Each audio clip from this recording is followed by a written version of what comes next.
Assalamualaikum warahmatullahi wabarakatuh. So for the video guys, ay pumunta kami dito sa Gina Park. Kasi nga makulimlim. And then nag-decide kami na pumunta dito kasi maganda yung panahon. Lalo na guys kung winter, is napakaganda talaga mamasyal dito. Pero ngayong season ng summer.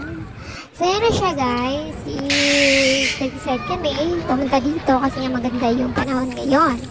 So siyempre kasama namin yung mga bata para ma-enjoy sila kasi nga lagi nila tinatanong sa amin na naboboard na daw sila kasi nga nag-vacation lang sila sa bahay. So yan na siya. So yung cup na yan guys is nasa 150 rupees lang siya. So hindi masyado siya mahal, hindi tulad dun sa Joyland, napakamahal talaga. So yan na, sakay lang sila.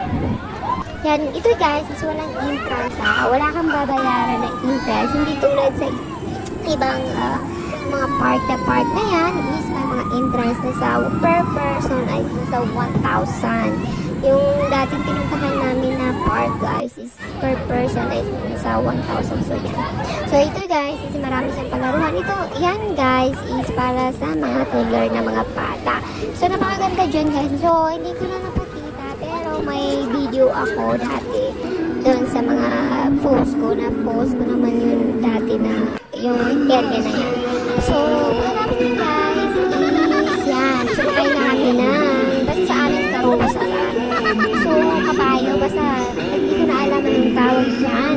So yan na siya guys. So alam niyo kung saan kami pupunta guys. Paikot-ikot lang naman kami. Khadija! Yan. Alam niyo guys yung area na ito marami talaga mapupuntahan guys. Marami talaga yan sa palaruan. Hindi ko lang na-videoan ng kasi nga maraming tao at saka bawal na bawal dito guys. Video at saka masagap yung mga mukha nila kasi bawal na bawal dito. Yan. Kaya nga ako nag-ingat talaga ako bumukuha talaga ako ng video. Mga tiyempo talaga ako na hindi mabidyoan yung mga tao kasi ayaw ko makipag-away dito. Ayaw ko rin makipag-explain na ganito, ganyan. Ayaw ko talaga makipag-away. Yun. So, pumunta kami dito ay mga 7 o'clock pero may araw pa yun guys. May araw pa yun. 8 o'clock may araw pa. So, oras na yun guys. So, tingin ko na sa kuwan na yun siya 8:30. Magna 9 na yun siya kasi madali. Pauwi na kami 9 na yun siya pero decide kami na sumakay ng kabayo. So, napakalaki talaga yung area na to guys. Malaki po siya. Tsaka magandang pasyalan. Lalo na kung mag-picnic kayo kasi maraming maupuan dyan.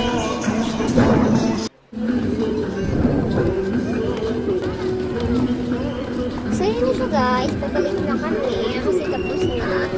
One lang guys. One round lang. Hindi talaga matagal. Siguro nasa 6 minutes lang kami. 6 minutes to 5 minutes.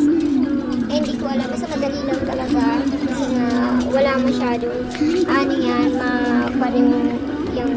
kasi nga kung ano lang yung area niya, doon lang talaga siya. So, nag-decide na kami pumunta sa mga toddler. Pero, yung mga bata ay napaka-curious na nila kumain ng ice cream. So, yun siya. So, napa-order na rin ako ng ice cream. Napakasarap talaga yan, guys. So, marami kayong orderan sa labas na kasi marami pagkainan dyan, may street. So, yan.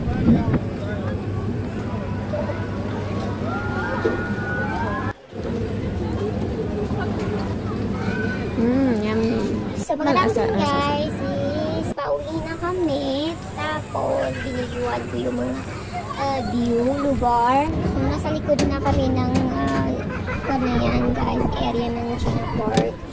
Kasi nga, nasa likod yung exit. So, but, nag-decide na naman kaming sumakay na hindi ko alam naman yung sasakyan na yan. Wala talaga akong kalam-alam guys. Kasi ako yung tipong tao na ayaw ko talaga magtanong kung ano yan. So, dito, wala akong alam. So, sumakay na kami sa yan. Sasakyan na yan.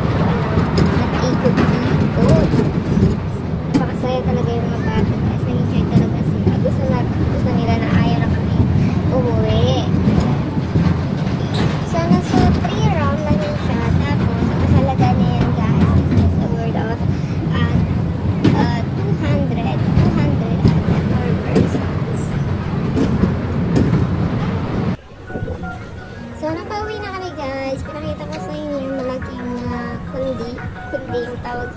ko alam. Basta, yun na siya. So, napakalaki ko talaga. Yan yung sinasabi ko sa'yo na food court, guys. So, marami silang pagkainan dyan, like KFC, Pizzas, and McDo. So, hindi ko alam yung pangalan doon sa una-unahan, guys.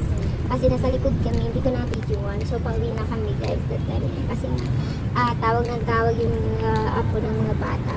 So, pauwi na daw kami kasi nga gabing-gabi na. Alam niyo na, guys, dito, guys, bawal talaga magabihan. Lalo na kung hindi mo kasama yung mga uncle nila,